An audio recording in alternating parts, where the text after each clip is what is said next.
Okay, we are going to get started here in just one moment.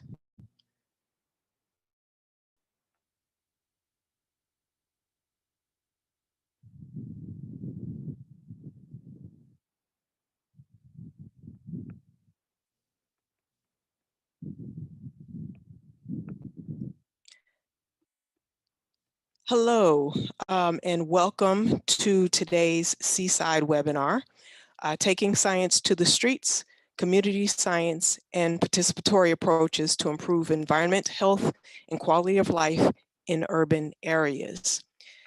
My name is April Wright, and I am the Community Engagement Coordinator for the Southeastern Atlantic region. The All of Us Research Program is an initiative by the National Institutes of Health asking for 1 million participants from diverse genetic backgrounds and environments to contribute their health information to a large biomedical data set to enable research on more precise, individualized medical treatments. Its mission to accelerate health research and medical breakthroughs, enabling individualized prevention, treatment, and care. Before we begin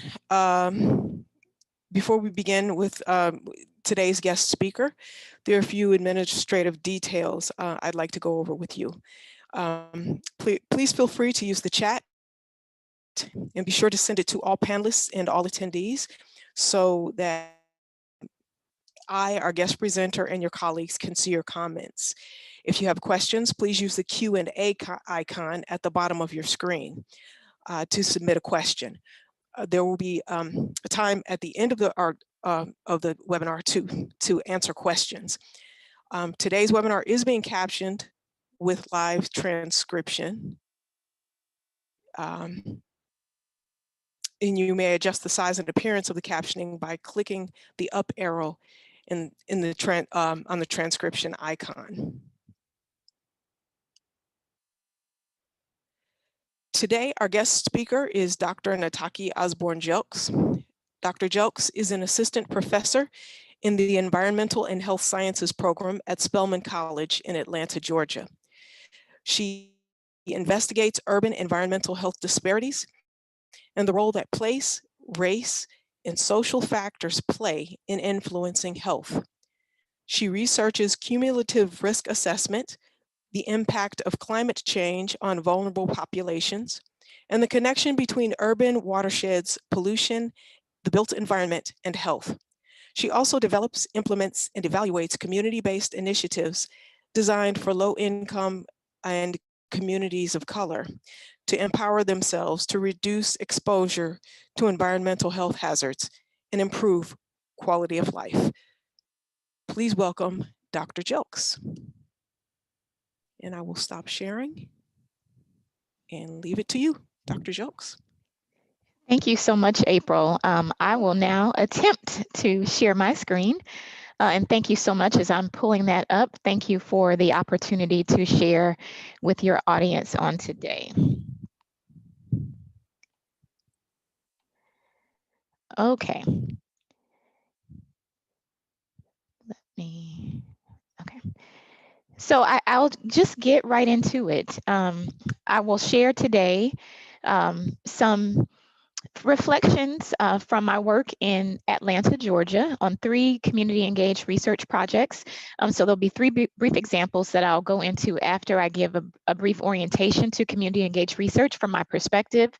And then I'll talk about an ongoing water quality monitoring project that I'm involved with, a photo voice project that I worked on in the Proctor Creek Watershed in Northwest Atlanta, as well as the participatory mapping project.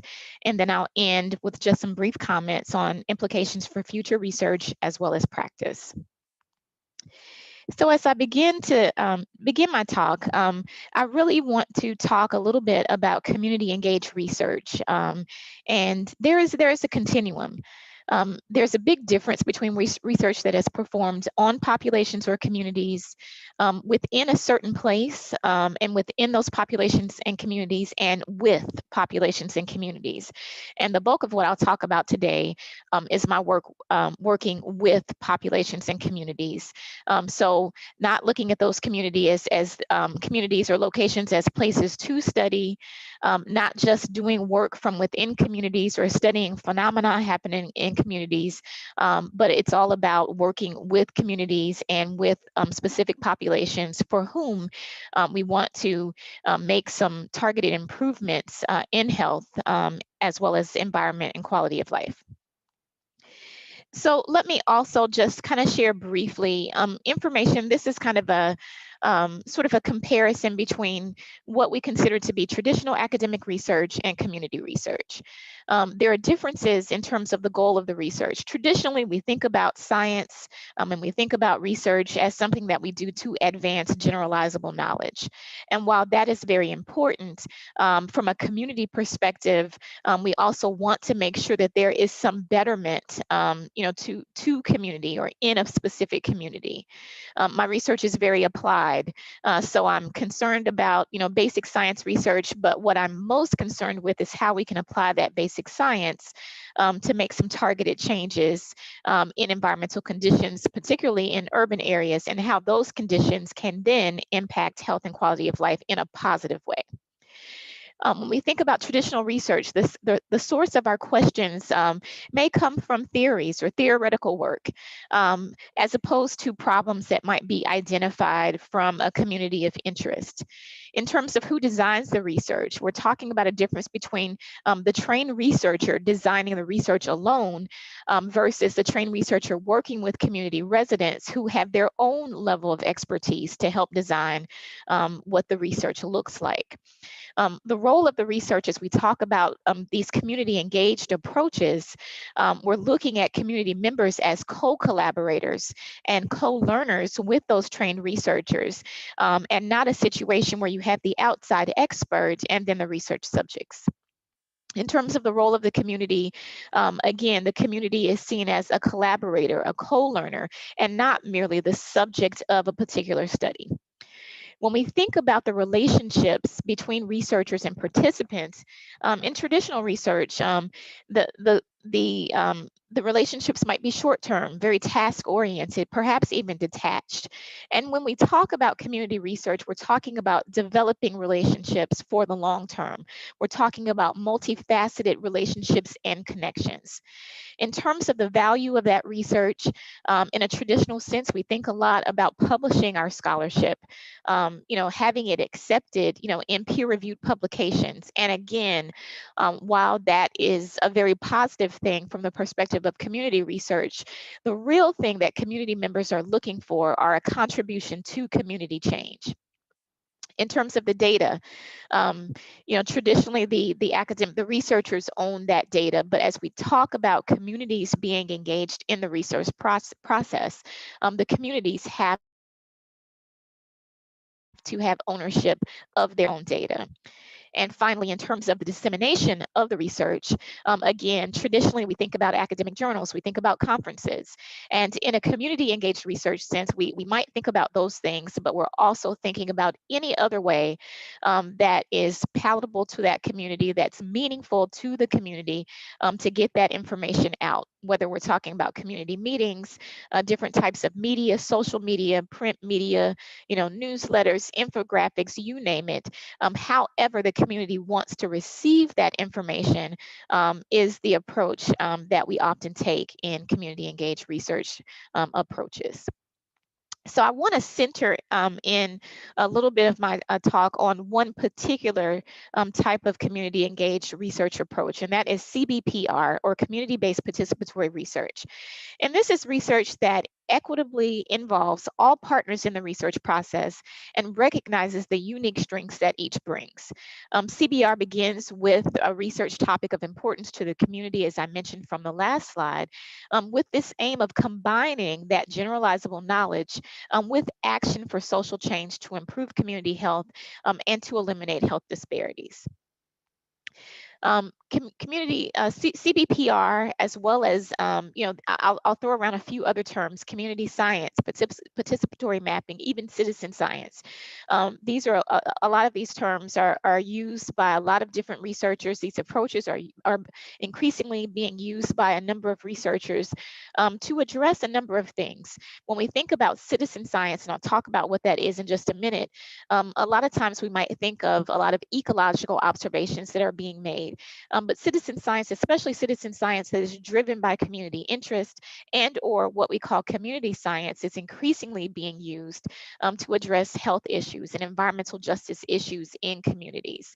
Also, approaches around participatory mapping, using geographic information systems, and putting that approach in the hands of community members to map things that are of importance to them, is also an approach that is being used increasingly more as we address a wide range of issues around health. But I've also seen it in the context of urban planning, and as well as research around a lot of ecological observations as well. So since I brought up citizen science, what is that? And there are a number of different definitions that you might see for citizen science, and this is just one that I chose to highlight. Citizen science is scientific research that is conducted in part or in whole by amateur or non-professional scientists. Citizen science is sometimes called public participation in scientific research, and it's a partnership between public and professional scientists. Very simply put. Community science is another term that I've already used. And one definition of community science that comes from the organization Public Lab is that it is a collaboratively led scientific investigation, exploration, and engagement in the entirety of the scientific process. So you can see how this links back to the definition of community-based participatory research that I've already shared with you, in terms of community members being involved at every level of the research process. And then one other term that I'll mention that I particularly like, that comes from the work of Dr. Jason Coburn, who is he is an urban planner with training in public health, and he has written a book called Street Science several years ago. 2005, I think, is the date that it was published.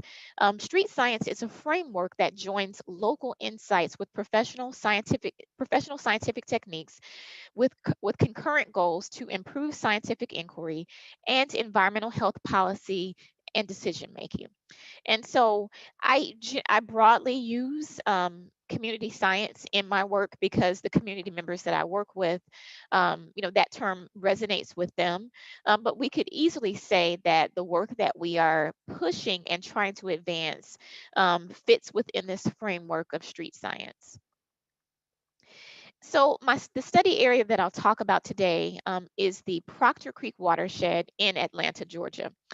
Proctor Creek is a 9-mile long creek that starts in downtown Atlanta and flows about 9 miles northwest until it reaches the Chattahoochee River, which is a river that is known is well known in our area because of the role it plays in providing drinking water to millions of Georgians.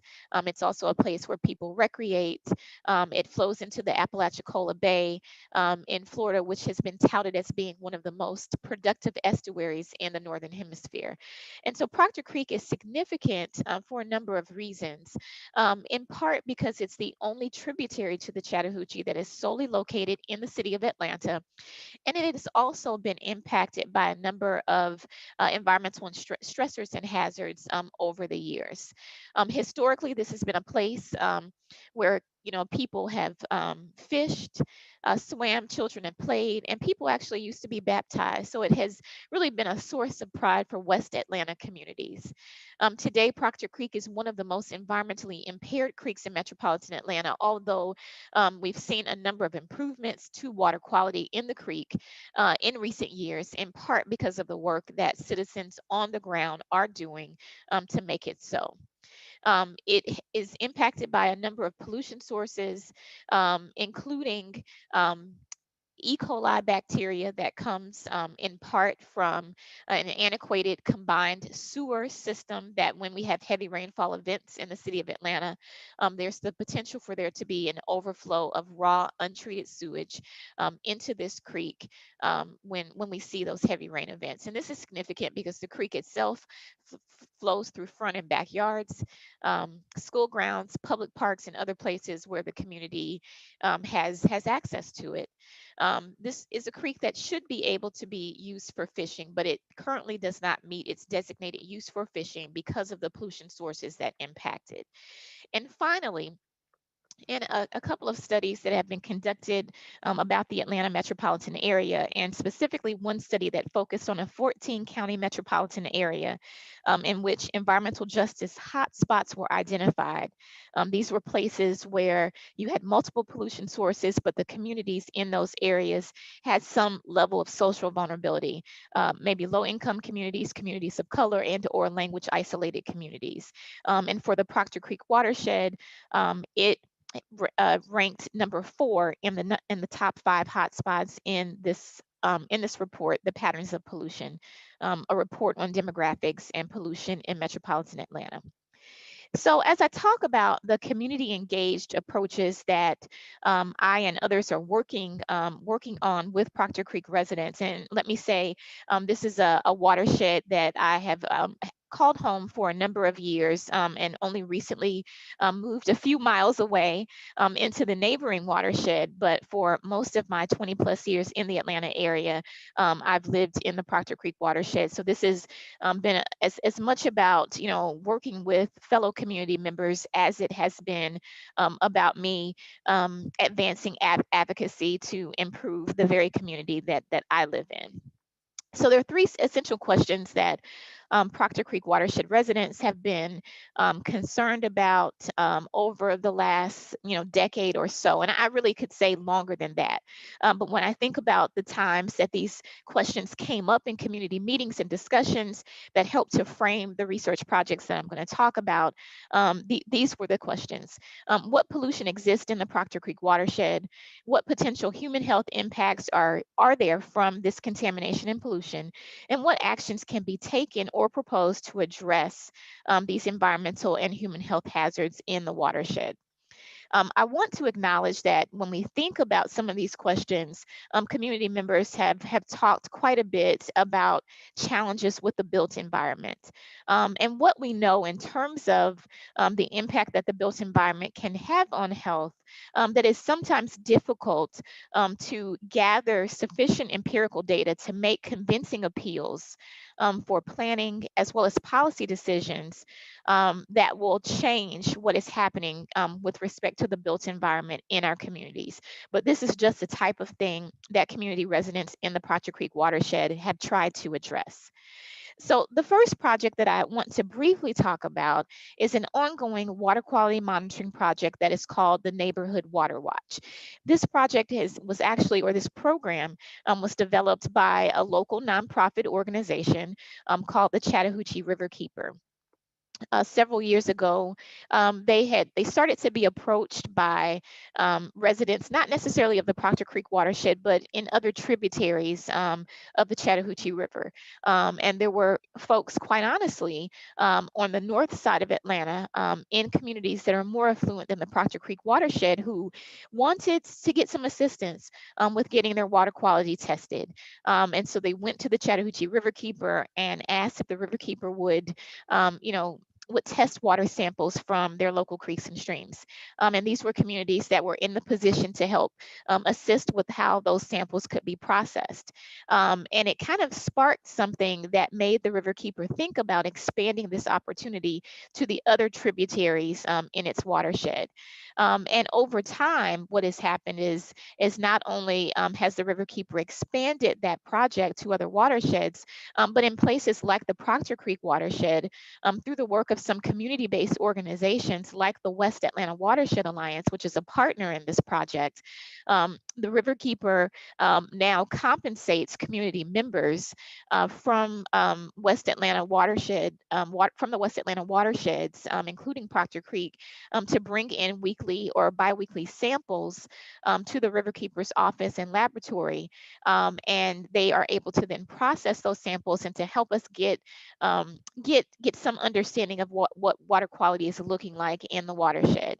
And so whereas it started off as something that you had some folks who had the ability to assist with paying for the processing of the samples, now the Riverkeeper has grown its program in part through some collaborations with community-based groups, and they've been able to secure funding that has allowed this program to exist for several years now. And not only that, to value the time and expertise of those community members who collect these water samples, after being trained on how to properly do that, to bring in those samples on a weekly or every 2-week basis, so that we can have a better sense of the changes in water quality in this creek. And this has been really significant, I think, as we talk about this idea of street science, because we have trained, community members who are not, professional scientists, but they've been trained to, follow all of the right protocols to collect these water samples. And we're building a powerful database that is helping us to track the changes and the improvements, quite honestly, in water in Proctor Creek over time.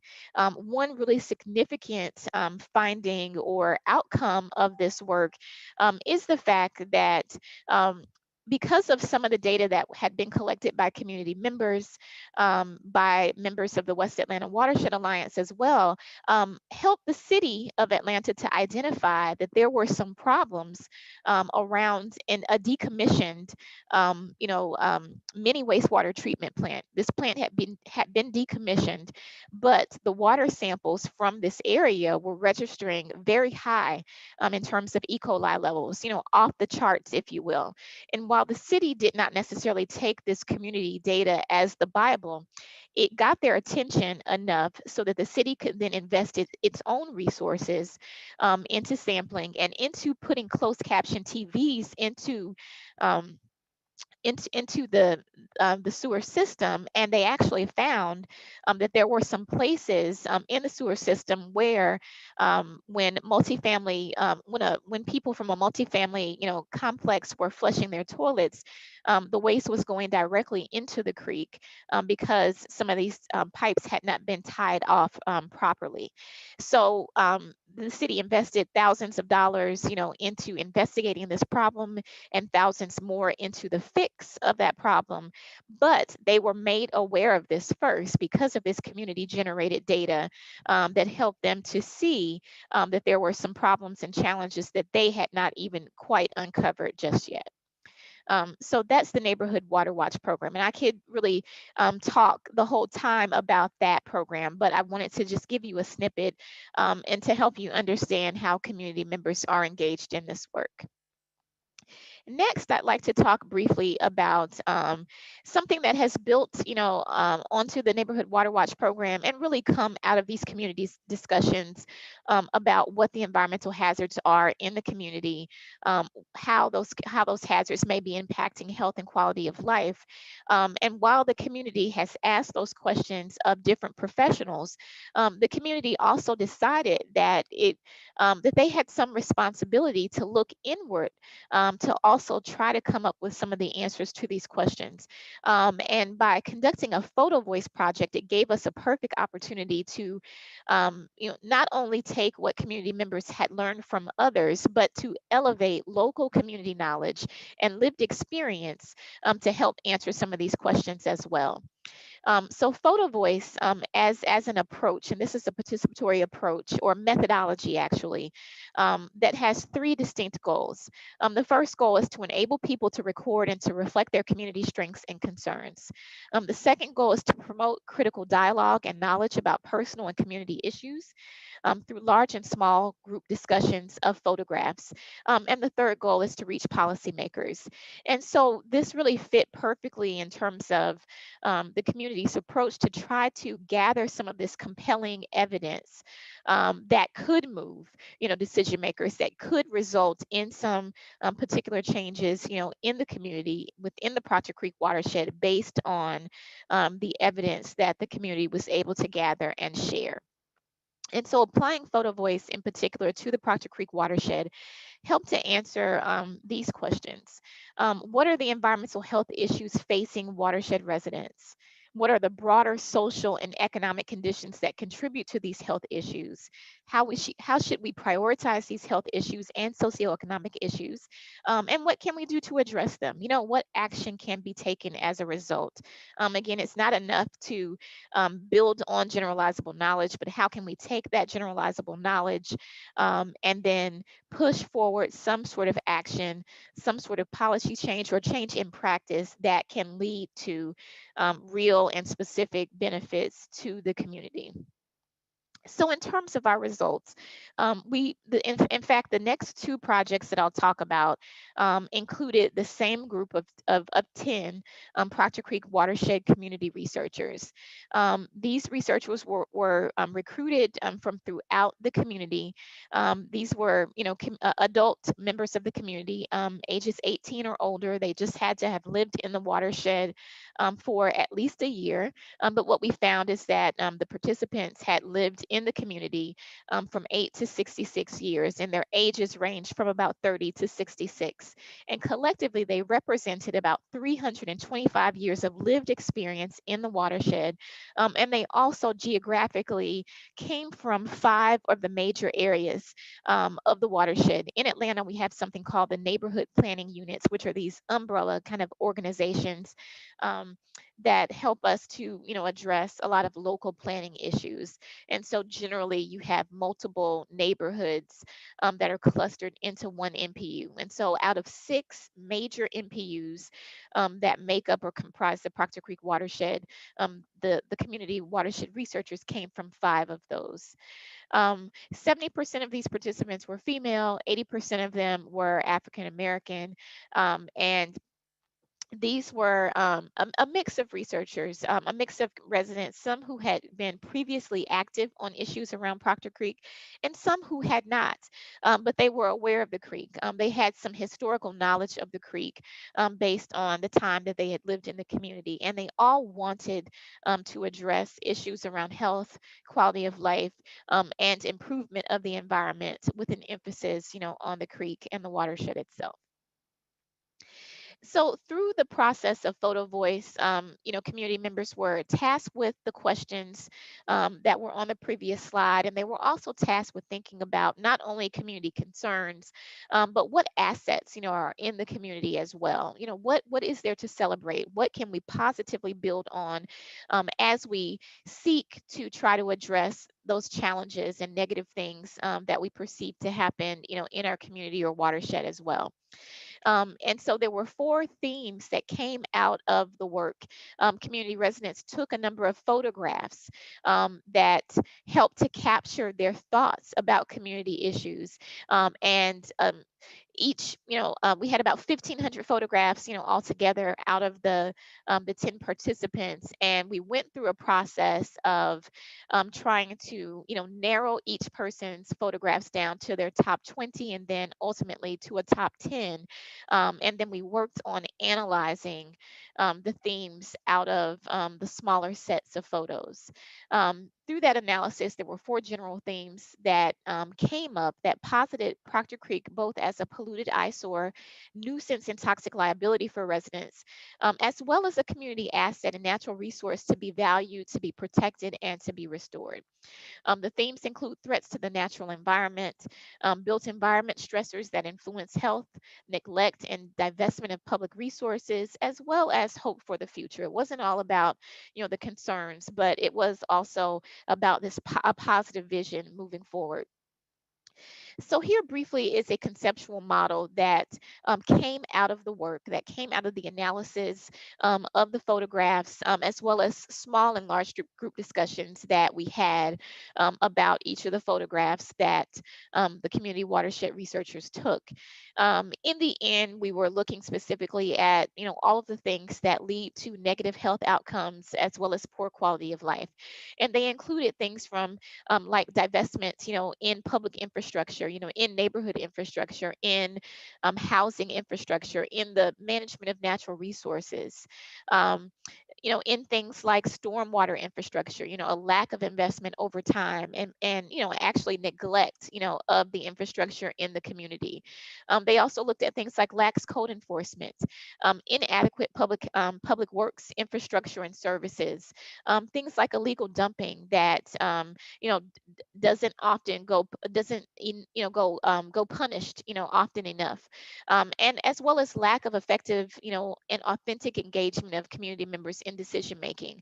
um, Lots of issues came up like gentrification and resident displacement, this idea that the investments are not made until the communities have suffered for a number of years, and when those investments are made, displacement is the next thing that happens. People don't necessarily get a chance to stay in place to enjoy those new benefits. And the work of these researchers, both in this context as well as in broader community organizing, is being, I guess, implemented to address these myriad of issues.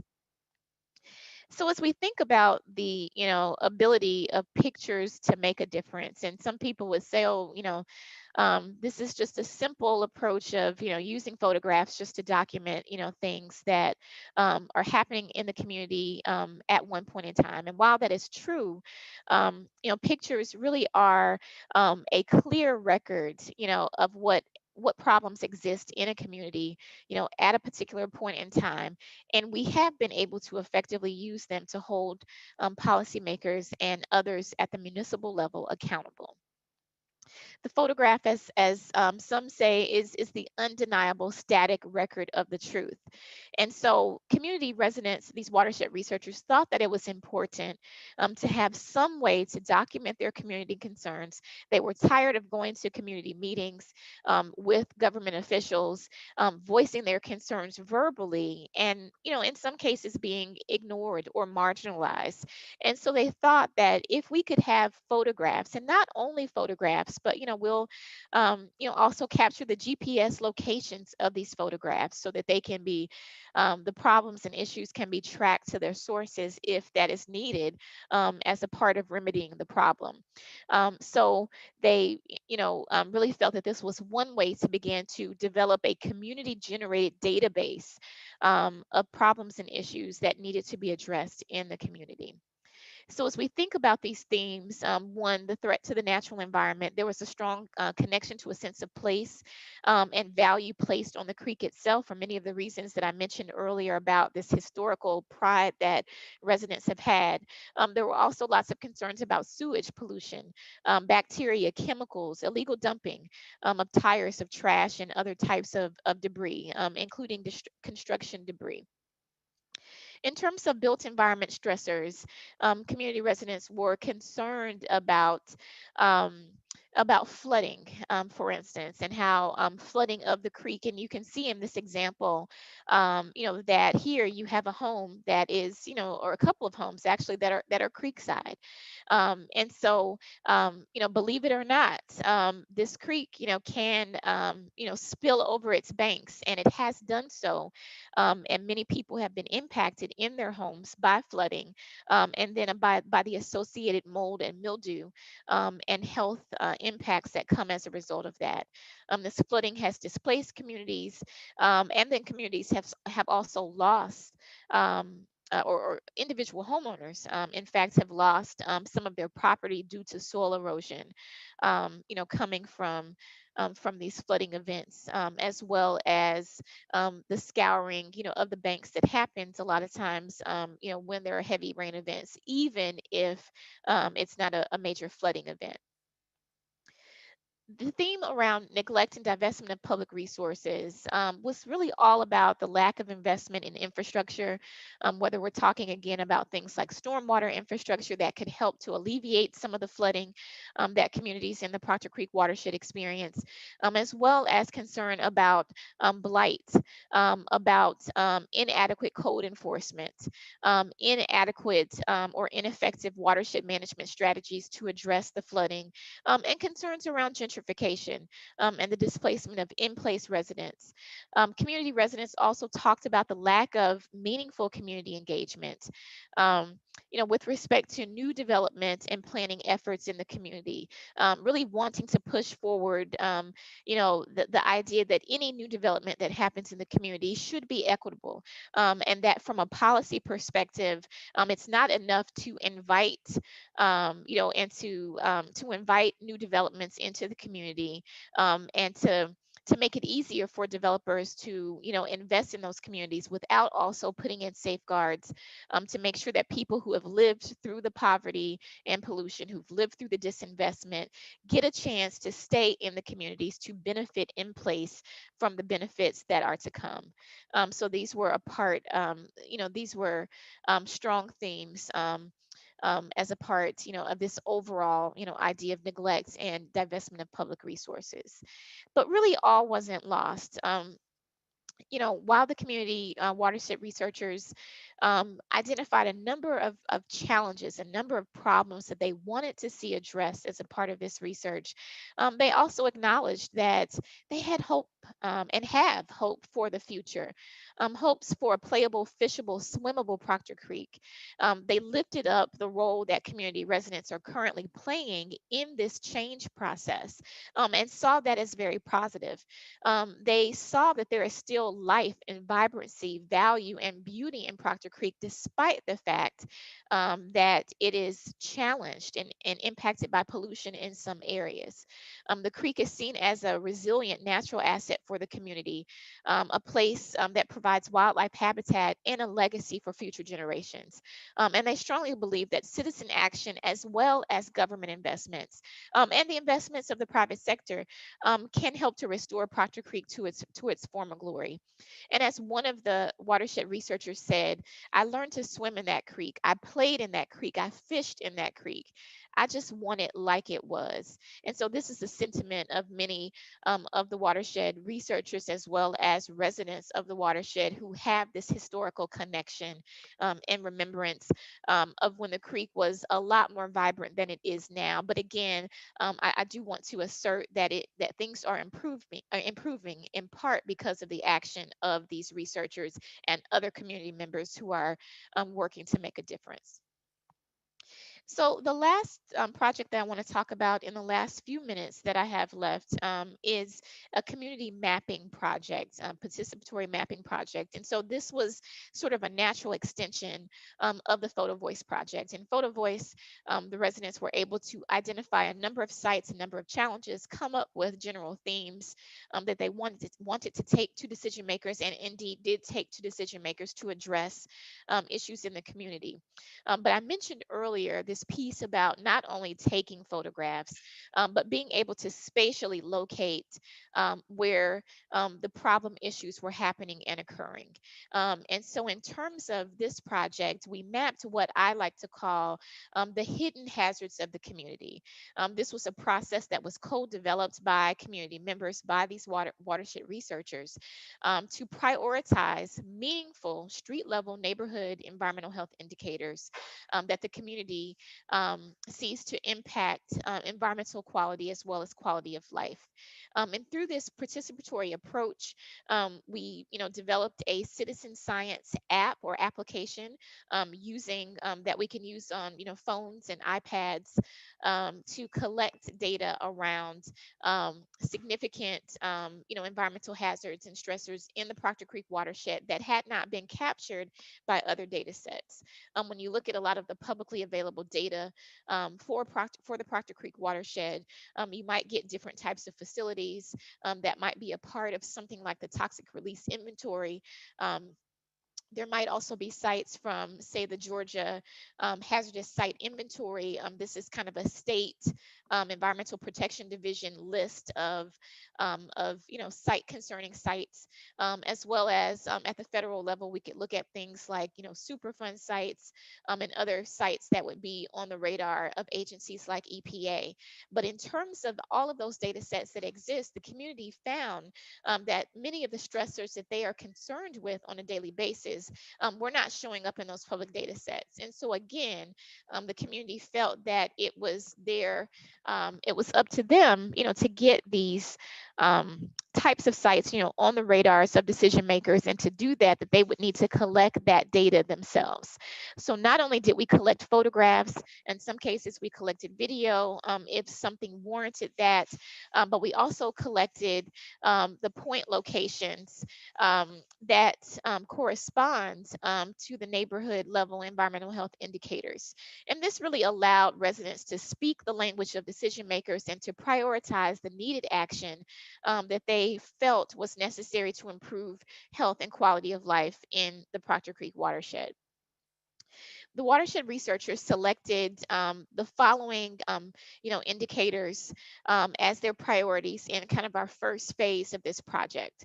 So they wanted to identify locations where there's often standing water or where water pools, locations where there is dumping in Proctor Creek and its tributaries, both on the land or in the water itself, as well as locations where there is faulty stormwater infrastructure, where there might be clogged or collapsed storm drains, sinkholes, depressions, or other things that might be caused by inadequate drainage, excuse me.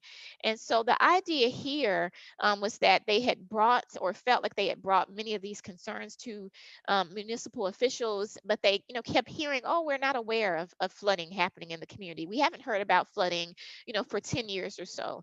And since this was an everyday occurrence for Proctor Creek watershed residents, especially, in heavy rain events, they wanted to, identify not only areas where things like flooding happens, but where there's illegal dumping and where there are opportunities to invest in the stormwater infrastructure to not only assist with some of the flooding events, but also just to kind of keep things operating, in a smooth manner on a daily basis in terms of smaller localized flooding events. This is kind of a collage of some of what we collected. You'll see a few images that are captured in our map. And so at the bottom, you'll see, a map that has, orange and green and purple. And so this is a map of some of our pilot data that shows the geolocations, excuse me, of where you see this illegal dumping, where you see the standing water, where you see the places where there is faulty stormwater infrastructure. And so through the application that we were able to co-develop with watershed researchers, if you were, looking at kind of a live interface with the tool, you could hover over any of these little colored boxes or triangles, and then see the photographs that align with that location. If there's a video, you could click and listen and watch the video. And you can also pull up data that was collected around, perhaps the type of illegal dumping, where the illegal dumping was happening. Was it on, private property? Is it in a public space? Is it on a sidewalk? Is it in the middle of a street? So those types of things you can pull up by looking at the map that is embedded into this application. And here are just a few other examples, just kind of blown up for you to see the standing water, the stormwater infrastructure problems, the illegal dumping, both on land and in water.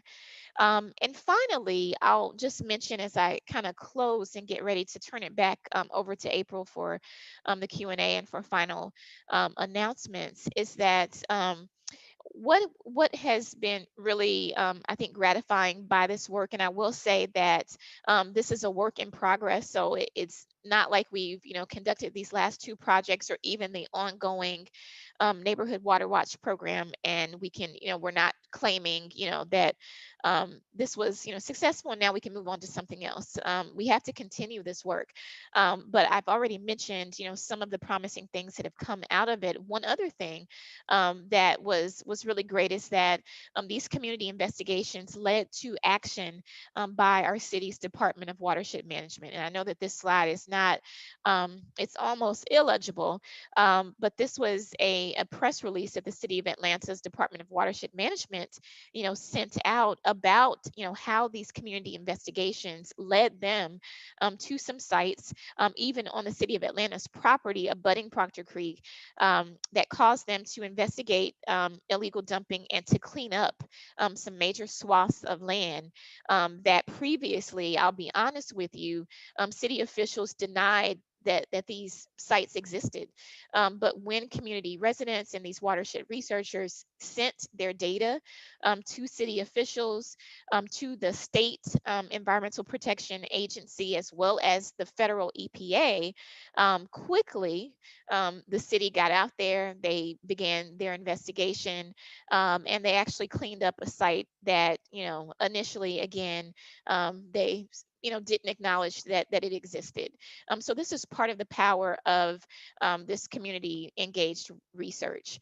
I'll also just end in saying that this community engaged research really gives community residents ownership in the work happening in their communities. Unfortunately, even when some of this research happens, in communities with this idea or intention to benefit communities, it doesn't always include those communities directly. And so, through these various community engaged approaches, if we kind of lift up, community-based participatory research as one one piece of this continuum that is really a very um, promising practice, and for some it's kind of the gold standard, of research in terms of the engagement of academics along with communities. It helps the community members to empower themselves, to be more active, to have better venues in some cases, to push forward, to advance the action and change that they want to see happen in their communities. So I will stop there. Here's my contact information, and we can take some questions if there are any. Dr. Jokes, thank you very much for that presentation. There are several questions. I'll start with the ones that are in the Q&A. Um, Anthony Allen is asking, what prompts were given to participants in the Photo Voice project? And what questions help you narrow down to 10 photos each?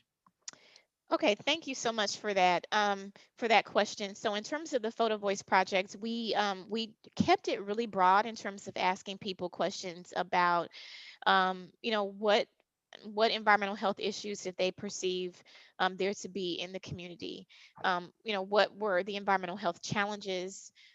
What were assets and strengths? So we didn't want to just focus on kind of a deficit approach to looking at things, even though we wanted to in the end look at changes that could happen in a positive sense to make things better. We wanted to acknowledge that some of the community assets might be effective in helping to effectuate that change. So the questions were really broad, just about those challenges as well as the assets excuse me, that people saw with respect to environmental health issues in the watershed. And so we left it pretty much just that simple. And I may not be phrasing it exactly right, but it was pretty much that simple. And I can try to put in the chat. We did publish an article around that work, and so the specifics are there in the article in terms of the methodology section. In terms of the approach to helping us to kind of analyze those photos, Photo Voice includes something called the SHOWed approach. And I've worked with this so much that I probably will get the acronym wrong if I try to go through everything. But the questions are something like, so what's really happening here? How did this kind of come to be? how can we educate the community about these issues? What action can we take, to address these issues? So there was this framework, this showed framework, and a worksheet that we actually used. And so we would run every picture through this showed, framework and answer specific questions relating to those photographs. And then we would have these large, we started with small group discussions and then larger group discussions to pull out some of the commonalities in terms of what people found. And so you can find the showed approach in literature about the photo voice methodology. One of the main articles is by Wang and Burris. I think the date of that article is 1987. I think if you Google that, you'll come up with the article that sort of first laid out photo voice as a participatory approach. But as I said, I'll maybe stop the screen share and I will engage with the chat and put the article link in there from our work specifically for anyone who'd like to see it. Dr. Jokes, someone was actually asking for your contact information as well. They wanted to see um, the slide with your contact information. Okay, and I can put that Great. in the chat as well. Thank you.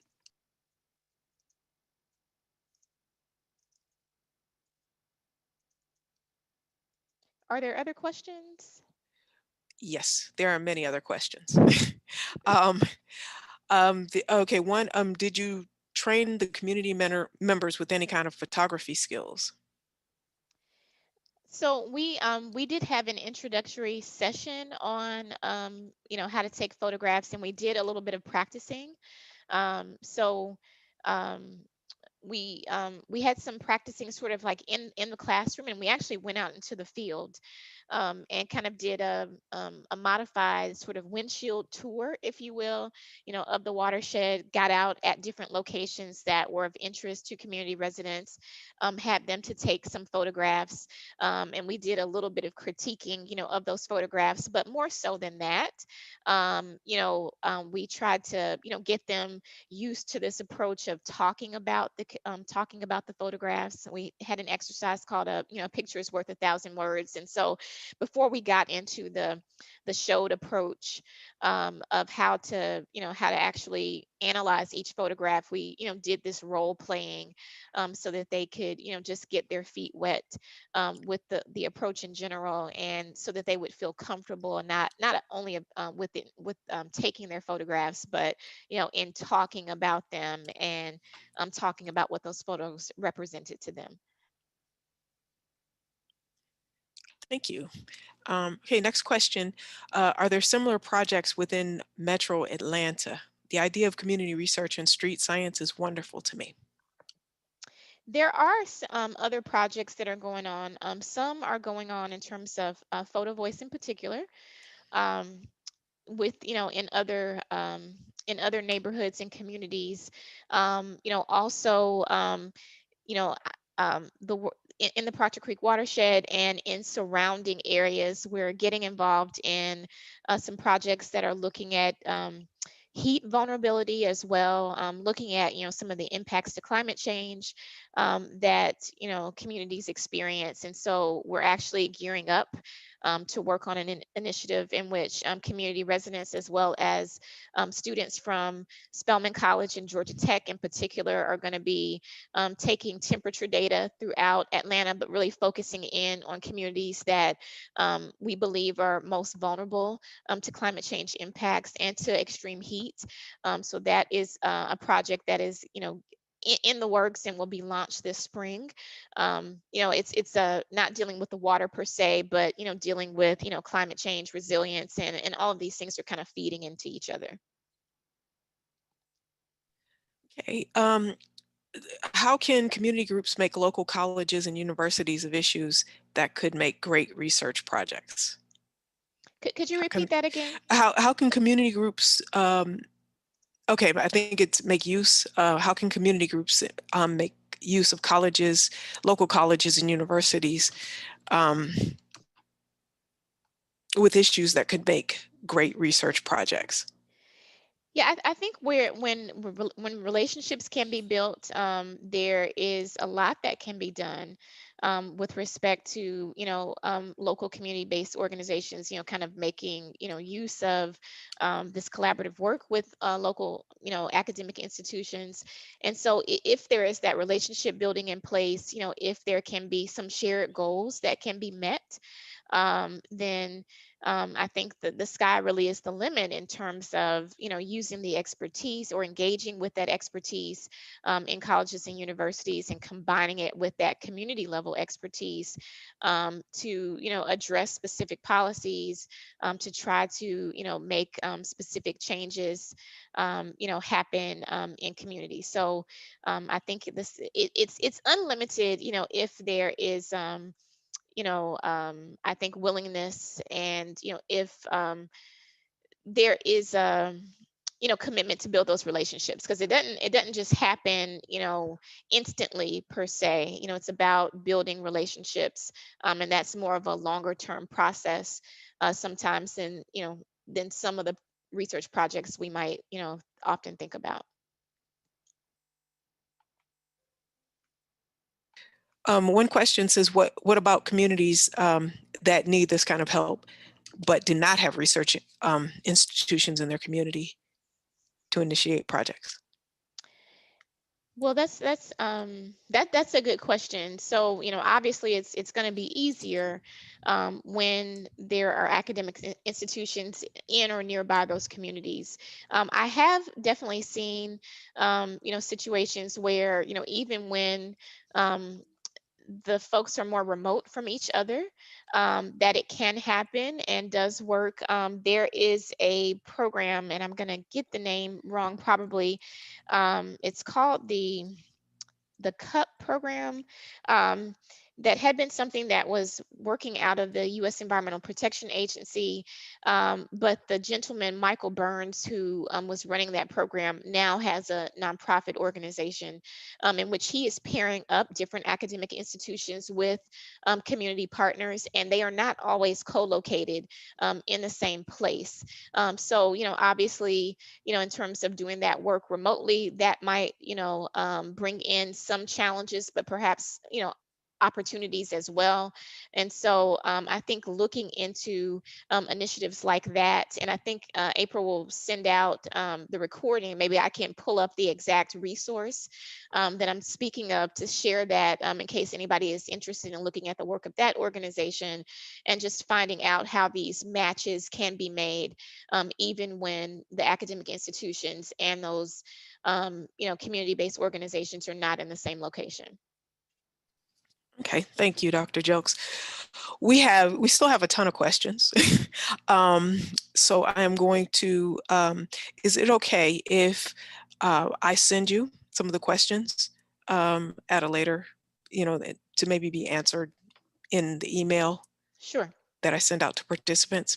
Okay, we'll do that. I will send questions to Dr. Jokes, and to get more, so that you can get more answers to more of your questions here.